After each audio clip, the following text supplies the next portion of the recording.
కార్యాలయానికి చేరుకున్నారు చార్మి. 9:44 అయింది ప్రస్తుతం టైం. ఆమె ఒక 2 minutes క్రితమే అక్కడికి చేరుకున్నారు.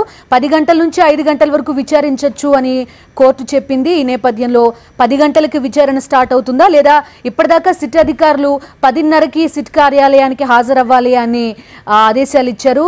ఆ నేపథ్యంలో అంతా 10:30 గంటలకే విచారణ మొదలైంది. మరి చార్మి విచారణ 10 గంటలకే స్టార్ట్ అవుతుందేమో చూడాలి. మా కరెస్పాండెంట్ శివశంకర్ ప్రస్తుతం ఫోన్ లైన్ లో ఉన్నారు. శివశంకర్ చెప్పండి.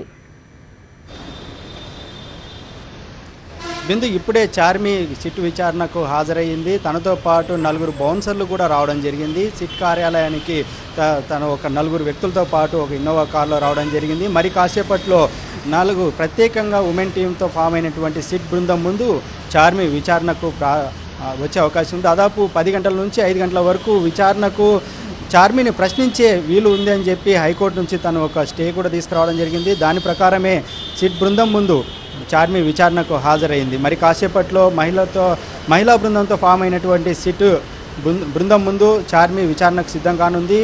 ప్రత్యేకంగా చార్మి ఎందుకు సినిమా రంగంలో ఉంటూ కెల్విన్ లాంటి డ్రగ్ ముఠా సభ్యులతో తను కాంటాక్ట్ అయ్యింది, వాళ్ళతో ఎందుకు చాటింగ్ చేయవలసి వచ్చింది, అదేవిధంగా డ్రగ్స్ లాంటి మత్తు పదార్థాలను తను కొనుగోలు చేసిందా లేదంటే ఇతరులకు ఎవరికైనా ఇచ్చిందా, ఇలా అనేక కోణాల్లో సిట్ బృందం విచారించే అవకాశం ఉంది. ప్రధానంగా తమ దగ్గర ఉన్నటువంటి ఆధారాలను ముందుంచి చార్మిని ప్రశ్నించే అవకాశం ఉంది.